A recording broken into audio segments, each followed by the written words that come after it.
बिस्मिल्लाहिर्रहमानिर्रहीम। Pearls of Indus segment में तव्हां सभिनी खे भली का। अॼु मेहराण जो मोती सर आसिफ़ अली निज़ामाणी साहब जन असां सां गॾु आहिनि, जिन खोड़ सारो सिंधी अदब में कंट्रीब्यूशन ॾिनो आहे, ख़ासि करे बुक कंपोज़िंग जो। साईं जन 1300 खां वधीक किताब कंपोज़ कया आहिनि। इलस्ट्रेटर ते आर्ट वर्क साईं जो नुमाया अरफ़ में इज़ाफ़ो आहे, ॾाढो ज़बरदस्त साईं जन कमु कयो आहे इलस्ट्रेटर ते ख़ासि करे। ऐं सिंध जूं खोड़ सारियूं अहिड़ियूं पर्सनैलिटीज़ आहिनि जिन जूं पेंटिंग्स डिजिटल पेंटिंग्स साईं जनरेट कयूं आहिनि। असांजी ख़ुशनसीबी आहे त साईं जन पंहिंजो असांखे क़ीमती वक़्तु ॾिनो आहे।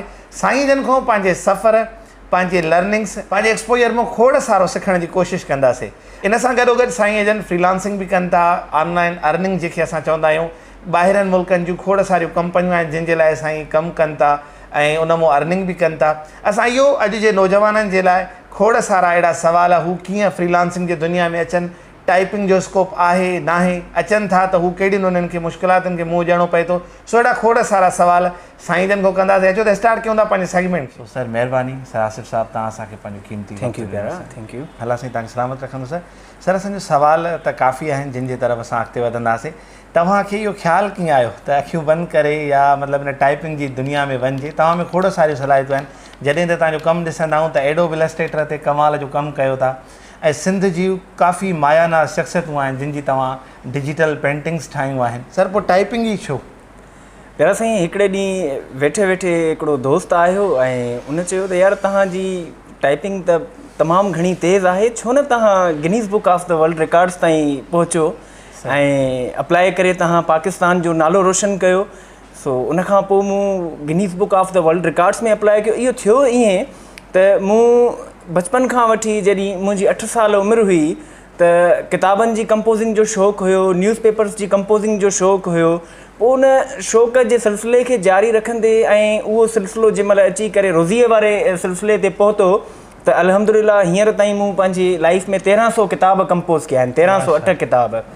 सो इहो ई नतीजो आहे टाइपिंग स्पीड वधण जो, इहो ई जेको आहे सबबु आहे टाइपिंग स्पीड वधण जो। अल्हम्दुलिल्लाह मूं सिंध जे तमामु नामवर अदीबनि, आलिमनि, स्कॉलरनि जा किताब कंपोज़ कया आहिनि, जंहिंमें साईं अल्ताफ़ शेख आहे। ऐं उन खां अलावा जॾहिं असां मिस्टिसिज़म जी तरफ़ था अचूं, सूफ़ीज़म जी तरफ़ था अचूं त उन में सचल सरमस्त आहे, शाह अब्दुल लतीफ़ भिटाई आहे।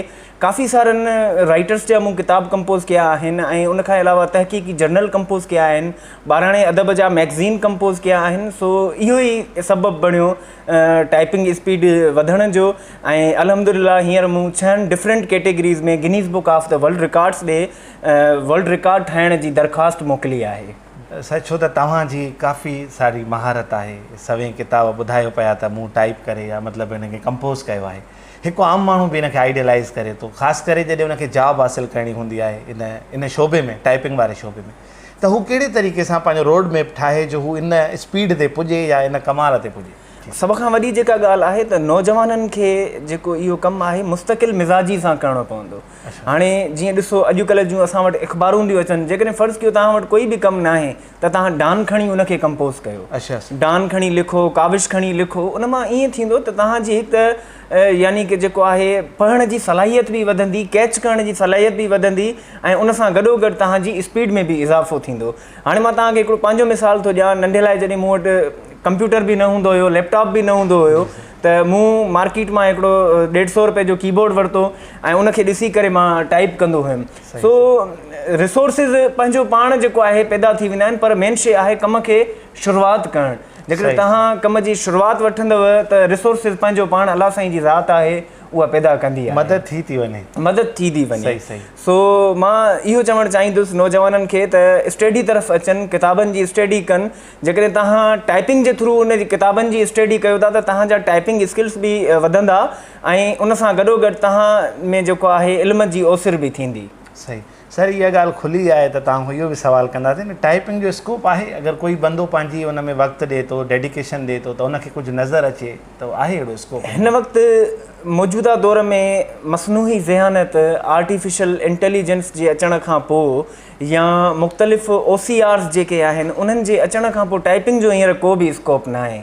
पर आऊं बज़ाते ख़ुदि टाइपिंग सां इश्क़ कंदो आहियां, इश्क़ वारी जेको आहे उन सां मुहबत कंदो आहियां ऐं अल्हम्दुलिल्लाह ॿियूं मुख़्तलिफ़ ज़बानूं आहिनि, सिंधी आहे, उर्दू आहे, अंग्रेज़ी आहे, पर्शियन आहे, अरबिक आहे, अल क़ुरानिक, ऐं उहो बि टाइप करे रहियो आहियां। सो उन सां गॾोगॾु सिंधीअ सां जेके लाॻापियल ॿोलियूं आहिनि, ढाटकी आहे, मारवाड़ी आहे, ऐं पंजाबीअ सां गॾु जेके ॿोलियूं आहिनि, इसराइकी आहे, ब्रोइकी आहे, उहे बि आउं कंपोज़ करे वञा पियो। पर मजमूई तौर ते आउं इहो ज़रूरु चवणु चाहींदुसि त हिन वक़्तु जेको अॻु में 2008 में 9 में या 2012 ताईं जेको टाइपिंग जो स्कोप हुयो उहो हाणे न रहियो आहे। पर मां मजमूई तौर ते इहो बि चवणु चाहींदुसि त टाइपिंग जा तमामु घणा फ़ाइदा आहिनि, काफ़ी सारा फ़ाइदा आहिनि। माण्हू ऑनलाइन जेको आहे यानी कि पुराणे दौर जूं जेके आहिनि ख़तो किताबत आहिनि, उहे माण्हू अपवर्क ते, फाइवर ते उहे कंपोज़ कराइनि पिया। ईअं बि नाहे त सफ़ा टाइपिंग ख़तमु थी वई आहे, ईअं बि नाहे। टाइपिंग जो पंहिंजे तौर ते स्कोप आहे, पर मसनूई ज़हानत जे अचण सां थोरो घणो जेको आहे फ़र्क़ु ज़रूरु पियो आहे। हाणे ॾिसो न, हिकिड़ी शइ तव्हां टाइप कयो, माण्हू सीड़ायो, माण्हू खे विहारियो, ऐं तव्हां गूगल ट्रांसलेटर ते वञी OCR खे चवंदव बाबा जेको बि तव्हांखे टाइप कराइणो आहे उहो टाइप थी वेंदो। सो ज़ाहिरी आहे हर लिहाज़ सां जेको आहे शयूं अपडेट थियनि थियूं, हिन दौर जे हिसाब सां शयूं अपडेट थियूं आहिनि। सही। अच्छा सर, 1 मिंट जे अंदरि तव्हां केतिरा लफ़्ज़ लिखी वञो पिया?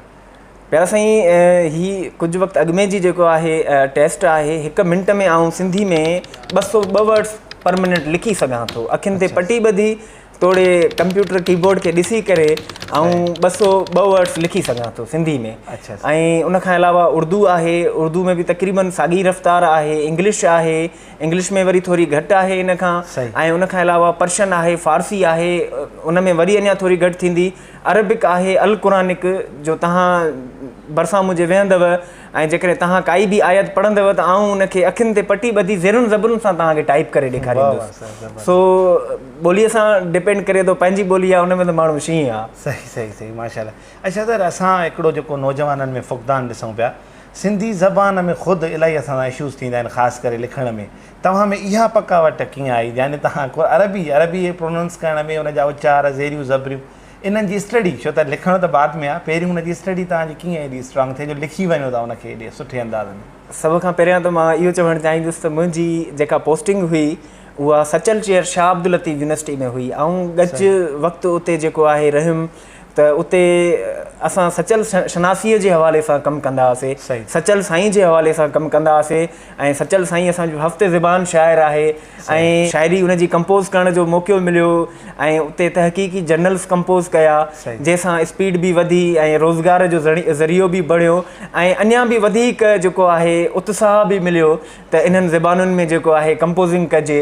इहो मेन जेको सोर्स आहे, मेन जेको क्रेडिट वञे थो उहो असांजी हज़रत सचल सरमस ॾांहुं वञे थो, जंहिंजी शाइरी केतिरनि ई ज़बानुनि में आहे, फ़ारसी में आहे, उर्दू में आहे, सिंधी में आहे। सो इहो ई ज़रियो बणियो जेको आहे सिखण जे हवाले सां। सही। अच्छा सर, असां इन सचल साईं जी ॻाल्हि तव्हां खोली आहे त तव्हां हुनजा आशिक़ आहियो, सचल सरमस्त जा। तव्हां उन ते काफ़ी उर्स ते मुंहिंजे ख़्याल में डिज़ाइनिंग जो कमु बि तव्हां कंदा अचो पिया काफ़ी टाइम खां। त इहो सचल सरमस्त ॾे लाड़ो तव्हांजो उन जे जॉब जे हुजण जे करे थियो या ॿी का बि हिकिड़ो रिसोर्स हुयो जो तव्हां उन्हनि ॾे राग़िब थियो या कनेक्ट थियो? सचल सरमस्त जे हवाले सां हिकिड़ो असां खैरपुर ज़िले में पाण आहिनि ऐं उन्हनि जो मक़बरो खैरपुर ज़िले में आहे, गंबट तालके में आहे। ऐं सचल साईं जो जेको पैगाम आहे उहो इंसान शनासी जो पैगाम आहे। यकीनन जॾहिं माण्हू स्टडी कंदो आहे त काफ़ी सारा शाइर आहिनि, सचल सरमस्त खां अलावा बि शेख अयाज़ आहे, बेदिल बेकस आहे, शाह अब्दुल लतीफ़ भिटाई रहमतुल्लाह अलैह आहिनि। सो हाणे ॾिसो न, शाह जे रिसाले में तव्हांखे अरबी बि मिलंदी, अलस्त बि रबिकुम जॾहिं कन पयोम, कालू भला कल्ब सी तॾहिं तित चयोम। सो यानी कि इहो सोर्स ऑफ इंस्पायरेशन आहे। सचल साईं आहे, लतीफ़ साईं आहे, इहे त असांजा सोर्स ऑफ इंस्पायरेशन आहिनि। सही सर, तव्हां जीअं ॿुधायो त तव्हां वर्ल्ड रिकॉर्ड जे लाइ बि अप्लाई कयो आहे, पर तव्हां जेका मौजूदा कंडीशन आहे, जेका सूरत हाल आहे, तव्हां पाण खे 10 सालनि खां पोइ आसिफ़ निज़ामाणी किथे थो ॾिसे? मां इहो ज़रूरु चवणु चाहींदुमि त उमिरि जी तक़ाज़ा बि आहे। हींअर हिकु नौजवानीअ वारी उमिरि आहे, एनर्जेटिक आहे, माण्हू सभु कुझु करे सघे थो। हाणे 10 सालनि जी प्रिडिक्शन त मां नथो ॾेई सघां त अलाए इंसानु हयात बि आहे या हयात बि न आहे। जेकॾहिं हयाती रही त इनशा अल्लाह पंहिंजो पाण मल्हाइबो ऐं पाकिस्तान जो नालो रोशन कबो, सिंध जो नालो रोशन कबो ऐं इनशा अल्लाह महिनतूं जारी आहिनि ऐं इनशा अल्लाह महिनतूं करे ॾेखारबियूं।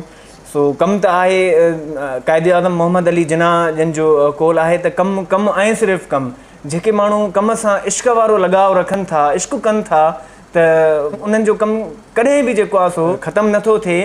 ईअं ई जेको आहे शाह लतीफ़ जो शेर आहे त वखर सो वहाए जो पए पुराणो न थिए। सो अल्हम्दुलिल्लाह एतिरी महिनत कई आहे जेका मां नथो सम्झां त पए पुराणी थींदी। इंशाल्लाह ऐं कमु ई आहे अगरि तव्हां डेडिकेशन सां कयो था त तव्हांखे मरण खां वधीक अञा ज़िंदगी उहो मरण खां पोइ थी मिले तव्हांजो अगरि कमु अहिड़ो ज़बरदस्तु आहे त एटली तव्हां जूं महिनतूं उहे ई आहिनि।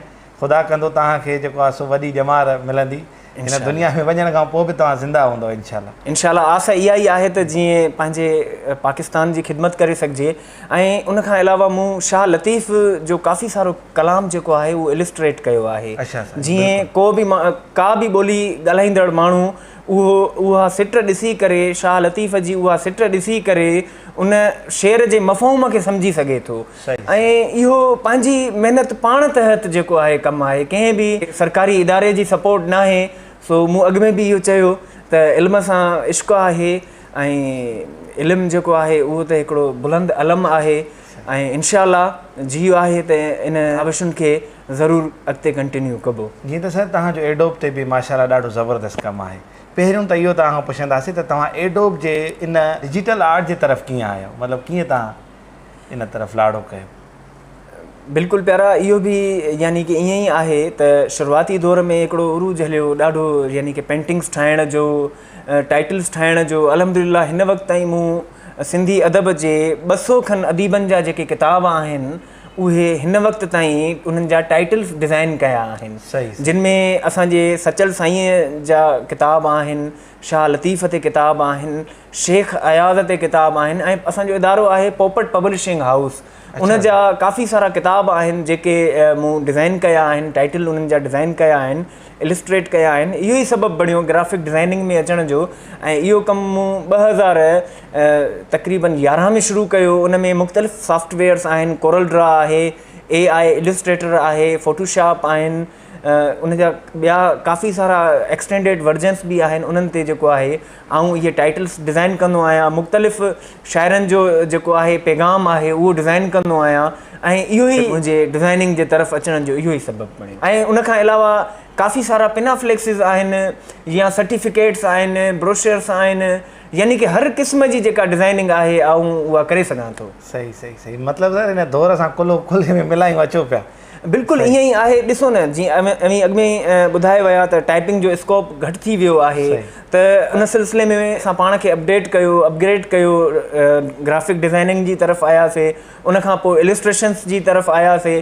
हाणे अल्हम्दुलिल्लाह आर्टिफिशियल इंटेलिजेंस जो दौरु आहे मसनूई ज़हानत जो दौरु आहे। हाणे तव्हां सिर्फ़ु प्रोग्रामिंग खे चओ त बाबा ही यानी कि पस मंज़र आहे खैरपुर जो ऐं हिन ते जेको आहे तव्हां पेंटिंग ठाहियो हिन ते तव्हां कोई बि जेको आहे इमेज ठाहियो ऐं उन सिलसिले में बि आऊं बि इन ते कमु करे रहियो आहियां मसनूई ज़हानत ते।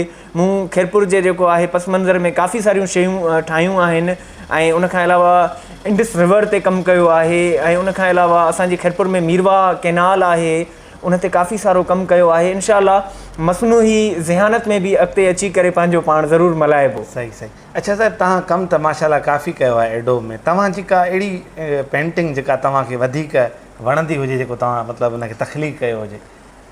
मां हिकिड़ो नंढो अर्ज़ु कंदुमि त हिकिड़े तख़लीक़कार लाइ हिकिड़े आर्टिस्ट लाइ हिकिड़े शाइर लाइ हिकिड़े क्रिएटर लाइ उनजो आर्ट वर्क ओतिरो ई प्यारो हूंदो आहे जीअं उनजी औलाद। सही सो तव्हां जेकॾहिं कंहिं बि शाइर खां पुछंदव त बाबा तव्हांखे तव्हांजे मजमूई सिटरुनि मां कहिड़ी जेको आहे सिट तव्हांखे वधीक प्यारी लॻंदी आहे त हू चवंदो त हर सिट मूंखे पंहिंजी औलाद जीअं प्यारी आहे। सो मां बि एतिरो ज़रूरु चवणु चाहींदुसि त मूंखे पंहिंजे कंपोज़ कयल हिकु हिकु वर्क सां ऐं हिकु हिकु ठाहियल टाइटल सां ऐं पेंटिंग सां ओतिरो ई प्यारु आहे जेतिरो कंहिं इंसान खे पंहिंजी औलाद सां हूंदो आहे। कमाल सर माशाअल्लाह। सर फ्रीलांसिंग जो करंटली दौर उरूज ते आहे को ऑनलाइन अर्निंग खे तरजीह ॾिए पियो तव्हां इन हवाले खां कहिड़ियूं सर्विसिस ॾियो पिया फ्रीलांसिंग जे लिहाज़ खां? प्यारा साईं फ्रीलांसिंग जे हवाले सां बि मुंहिंजूं काफ़ी सारियूं ख़िदमतूं आहिनि।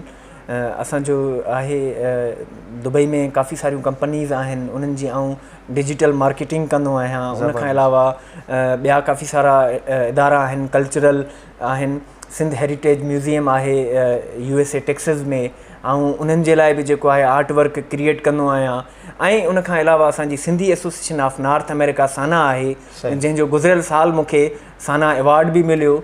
उन जे लाइ बि आऊं फ्रीलांसिंग जेको आहे सर्विसिस ॾियां पियो, सर्विसिस प्रोवाइड कयां पियो। सो अल्हम्दुलिल्लाह इन सां असांजे कंट्री जी, असांजे मुल्क पाकिस्तान जी जेको आहे इकनॉमी बि बहितर थिए थी। ऐं उन खां अलावा फ्रीलांसिंग में माण्हू ॾिसो न काफ़ी सारियूं सर्विसिस ॾेई सघे थो, घर वेठे सर्विसिस ॾेई सघे थो। ग्लोबल विलेज आहे, ग्लोबल विलेज आहे, किताबनि जी कंपोज़िंग आहे, पेंटिंग आहे, या तव्हां उर्दू मां कोई लिटरेचर आहे इंग्लिश मां उर्दू में ट्रांसलेट था कयो। सो इहे काफ़ी सारियूं सर्विसिस आहिनि जेके आऊं डिफरेंट इदारनि सां जेको आहे उहे परफॉर्म कयां थो। अच्छा सर, हिकिड़ो नौजवान अॼु जे हुन दौर में काफ़ी इंट्रस्ट रखे थो ऐं खोड़ सारा इदारा अहिड़ा आहिनि। हिकिड़ो मशहूरु जुमिलो आहे त कमाइजे कीअं, इन मां बि घणो थो कमाइजे, इहो सेखारनि था जेके इदारा। सो तव्हां अगरि पंहिंजी का राह ॿुधायो नौजवाननि खे त हू बि इन तरीक़े सां पाण मञाइनि, फ्रीलांसिंग कनि, उन जो को रोड मैप अगरि तव्हां असांजे नौजवाननि सां शेयर कयो त? यकीनन मां शेयर कंदुमि, ऐं यकीनन मां इहो बि ज़रूरु चवणु चाहींदुसि त अॼु जो नौजवान जेको आहे न उहो तसलसल सां महिनत रखण ते यकीन नथो रखे, मुस्तक़िल मुज़ाजीअ जो अलमियो आहे प्यारा। सो मां अॼु जे नौजवान खे इहो चवणु चाहींदुसि त हू अॻिते अचे। काफ़ी सारा शोबा आहिनि ऑनलाइन। तव्हां फ्रीलांसिंग में हाणे ॾिसो फेसबुक में हिकिड़ो, असां फेसबुक हर माण्हू यूज़ करे थो, उन में हिकिड़ो ऑप्शन आहे मार्केट प्लेस। जी ॾिसो तव्हां हिकिड़ो पेज कंपोज़ था कयो त तव्हां उते लिखो भाई मां हेतिरे में तव्हांखे पेज कंपोज़ करे ॾींदुमि। त हाणे काफ़ी सारा माण्हू आहिनि जिन खे ऑनलाइन फ्रीलांस सर्विसिस खपनि थियूं। मूं हिते जेका ॻाल्हि हींअर शुरू कई आहे उहा सफ़ा बेसिक खां शुरू कई आहे, फेसबुक मार्केट प्लेस खां। सो तव्हांजे ॻोठ में, तव्हांजे शहर में के पिंडियूं आहिनि, के तॾा आहिनि, जेकॾहिं तव्हां वटि को स्किल न आहे, पिंडियूं आहिनि, तॾा आहिनि, रिलियूं आहिनि, या ॿियो को अहिड़ो वर्क आहे, तव्हां उनखे खणी अचो, ऑनलाइन खणी अचो ऐं उनखे सेल कयो। दराज़ ते अचो, दराज़ ते अची करे तव्हां अकाउंट ठाहियो। जेकॾहिं तव्हां वटि स्किल मौजूदु आहे, त तव्हां अपवर्क ते अकाउंट ठाहियो, www.freelance.com ते तव्हां अकाउंट ठाहियो, तव्हां पंहिंजे कम खे उते रजिस्टर्ड कयो, तव्हां पंहिंजे कम खे दुनिया आॾो आणियो, दुनिया आॾो तव्हां पंहिंजियूं कैपेबिलिटीज़ शो कयो त उहे जीअं तव्हां खां सर्विसिस वठी सघनि।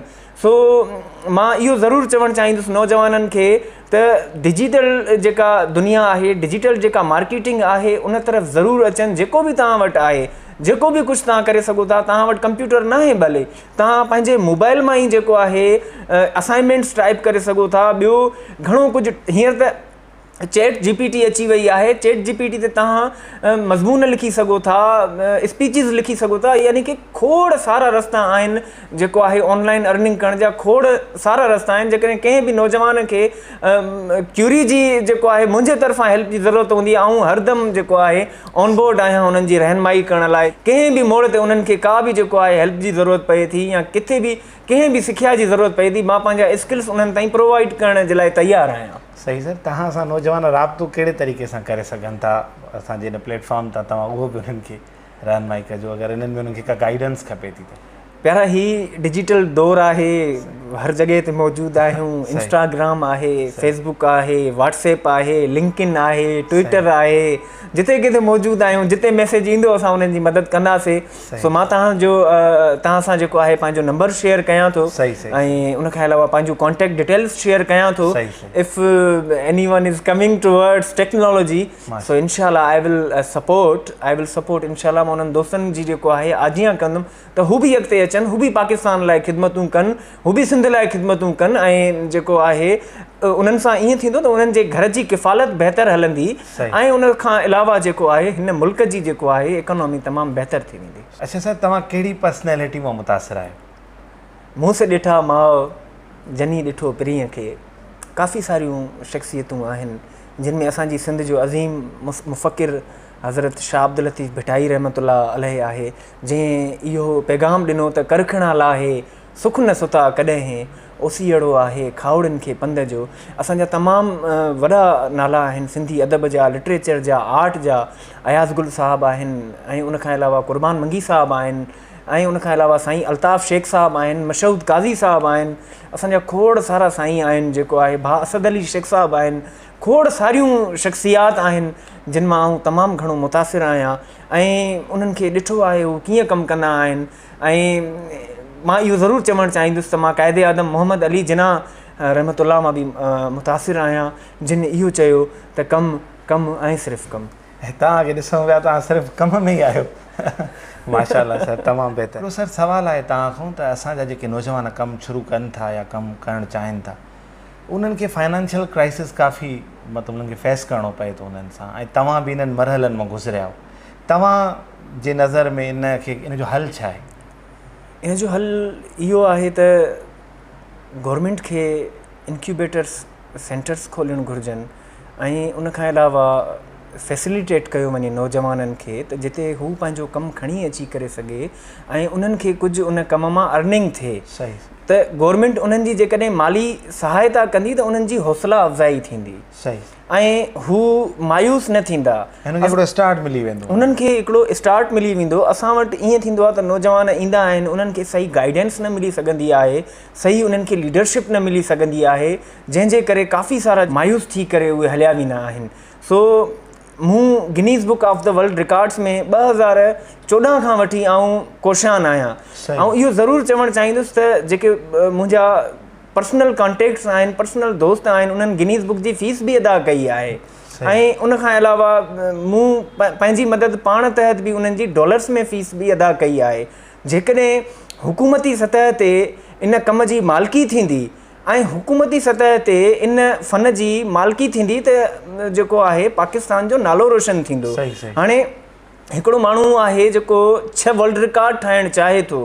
हाणे ॾिसो न, उहो यानी कि एतिरी सघ ई नथा असां रखी सघूं जो असां डॉलर्स में उनजी फ़ीस अदा कयूं, या को उतां जज घुराए करे असां जेको आहे उनखे विहारे या उन जूं एयर टिकट्स असां एतिरो अफोर्ड नथा करे सघूं। मां एतिरो ज़रूरु चवणु चाहींदुसि त पाकिस्तान में तमामु घणो टैलेंट मौजूदु आहे। बिल्कुलु तमामु घणो टैलेंट मौजूदु आहे। हुकूमत खे घुरिजे त उन्हनि जी मालिकी करे। सर इंडिया में ॿुधाइनि पिया त उन हिकिड़ो सिस्टम जनरेट कयो आहे, अगरि तव्हां वटि को आइडिया आहे ऐं मतिलबु तव्हांखे उन में फाइनेंशियल तव्हां उनखे नथा अप्लाई करे सघो, तव्हां उहो आइडिया उते पोस्ट करिणो आहे। अगरि कोई हिकिड़ी कम्यूनिटीज़ आहिनि, अगरि उन्हनि खे उहो आइडिया वणे थो त इन्वेस्ट हू कंदा, तव्हां उनजा 50% पार्टनर आहियो। मतिलबु उहो अहिड़े क़िस्म जा इक़दाम खणनि था त जीअं को मतिलबु रहिजी न वञे। अगरि टैलेंट आहे त उहो असां वटि निकिरी अचे। ऐं डेफिनेटली पाकिस्तान खे ऐं ख़ासि करे सिंध गवर्नमेंट खे अहिड़ा इक़दाम खणणु घुरिजनि त जीअं असांजो टैलेंट ज़ाया न थिए, उहो मायूस थी कंहिं कुंड खे न वसाए। बिल्कुलु बिल्कुलु प्यारा, ईअं मुंहिंजे यानी कि ज़ाती तजुर्बे मुताबिक़ केतिरा ई नौजवान फील्ड में आया। हाणे ॾिसो न त यकदमि अर्निंग बि नथी थिए, ईअं ई आहे त ज़ाहिरी आहे उन जे लाइ असांखे इन्वेस्ट करिणो थो पए, कुझु डिवाइसिस आहिनि उहे वठणा था पवनि। सो मां इहो मैसेज ज़रूरु ॾियणु चाहींदुमि, असांजो जेको NGO सेक्टर आहे, गवर्नमेंट सेक्टर बि आहे, NGO सेक्टर बि आहे, मां उनखे इहो ज़रूरु मैसेज ॾियणु चाहींदुमि त हू अॻिते अचनि ऐं नौजवाननि जी हौसला अफ़ज़ाई कनि त जीअं नौजवान महिनतूं करे पाकिस्तान जो बि नालो रोशन करे सघनि, हिन क़ौम जो बि नालो रोशन करे सघनि। बिल्कुलु सर। ऐं अगरि ही मालिकी कनि, असांजो टैलेंट काउंट थिए त काफ़ी शयुनि में असांजो पाकिस्तान लिस्ट में डाउन हूंदो आहे। टैलेंट में, एजुकेशन में तव्हां अचो, यूनिवर्सिटीज़ जे लिस्ट में। सो अगरि हू मालिकी कंदा त इनशाला हिकु ॾींहुं ही सभु जेको आहे सो पंहिंजे मुल्क जो नालो रोशन कंदा। ये त सर तव्हां ॿुधायो 1300 किताब तव्हां कंपोज़ करे चुका आहियो, त उन्हनि में हिकु त मौज़ू कहिड़ा रहिया आहिनि जिन खे तव्हां कंपोज़ कयो आहे? प्यारा, इन में मौज़ू जेके आहिनि उन्हनि में घणे क़दुरु जेको आहे लिटरेचर आहे, अदब आहे, ॿाराणा यानी कि चिल्ड्रन्स लिटरेचर आहे, ऐं उन खां अलावा शाइरी आहे, सफ़रनामा आहिनि, ऐं उन खां अलावा तव्हां जूं आतम कथाऊं आहिनि। ऐं असां जेकॾहिं तहक़ीक़ वारे पासे अचूं था त उन में काफ़ी सारा तहक़ीक़ी जर्नल आहिनि। शाह अब्दुल लतीफ़ यूनिवर्सिटी तरफ़ां केतिरा ई तहक़ीक़ी जर्नल निकिरंदा आहिनि, जंहिंमें ELF आहे, बयानुल हिकमा आहे, उहे मूं पाण कंपोज़ कया आहिनि। हींअर असांजी यूनिवर्सिटीअ जे तरफ़ां फस्ट मल्टी डिसिप्लिनरी कॉन्फ्रेंस थी त अलहमदुलिल्लाह उन्हनि जे तरफ़ां शाया थींदड़ प्रोसीडिंग्स किताब जेको आहे उहो मूं पाण कंपोज़ कयो। ऐं उन खां अलावा ॿिया काफ़ी सारा किताब आहिनि, मैथमेटिक्स जा किताब आहिनि, केमिस्ट्री जा किताब आहिनि, अरबी जा किताब आहिनि, उहे मूं काफ़ी सारा कंपोज़ कया आहिनि। सही। अच्छा सर, को इन एॾे सारे सफ़र में यादगार वाक़ियो? इन सफ़र में हिकिड़ो तमामु दिलचस्प वाक़ियो मां तव्हांखे ॿुधाईंदुमि त साईं मदद अली सिंधी साहब जो किताबु हुयो, उहो कंपोज़ कंदे कंदे तक़रीबन 400-450 पेजिस जो किताबु हुयो। त उहो जीअं मां कंपोज़ कयां पियो त कंपोज़ कंदे कंदे असांजी लाइट हली वई। अच्छा। लाइट हली वई त उन दौरान फाइल करप्ट थी वई ऐं उहो 400 पेजनि जो जेको किताबु आहे उहो करप्ट थी वियो, फाइल करप्ट थी वियो वर्ड में, जेको मूंखे ॿीहर कंपोज़ करिणो पियो। अच्छा, त इहो ॾाढो मतिलबु तव्हां ट्रेजिडी थी हूंदी इन दौरान जो एॾो सारो कमु थियल हुजे। ऐं अच्छा सर, असांजे ॿुधंदड़नि खे को पैगाम? ॿुधंदड़नि खे इहो पैगाम ज़रूरु ॾियणु चाहींदुमि त हीउ डिजिटल दौरु आहे, हीउ यूट्यूब जो दौरु आहे। अचो सिखण जी तरफ़ अचो, अचो लर्निंग जी तरफ़ अचो ऐं कुझु प्रेरणे जी तरफ़ अचो। असां ही सॼो ॾींहुं टिकटॉक था हलायूं, हे था हलायूं। हाणे ॾिसो, तव्हां जेकॾहिं हिकिड़ो फेसबुक रील उहो ठाहे अपलोड कंदव न त उन मां बि तव्हां अर्निंग करे सघो था। मां इहो चवंदुमि त तव्हां बेरोज़गारीअ जूं दाऊं न कयो, सही, तव्हां पंहिंजो पाण मल्हाए ॾेखारियो, तव्हां पाण कुझु करे ॾेखारियो। ऐं हर प्लेटफॉर्म मौजूदु आहिनि, लाइब्रेरीज़ मौजूदु आहिनि। तव्हां गूगल ते अचो, गूगल कयो, काफ़ी सारा चैनल्स मौजूदु आहिनि, वेबसाइट्स मौजूदु आहिनि। सिखो ऐं पंहिंजो पाण मल्हाए ॾेखारियो। वॾी महिरबानी सर, तव्हां असांखे पंहिंजो क़ीमती वक़्तु ॾिनो। उमेदु आहे त असां तव्हांखे खोड़ सारियूं नयूं शयूं सिखण लाइ मिलियूं हूंदियूं। इंशाअल्लाह वरी कंहिं नए महिराण जे मोतीअ सां मुलाक़ात कंदासीं। तेसिताईं गॾिजो सिंधी थाट सां। वस्सलाम वालेकुम वरहमतुल्लाह।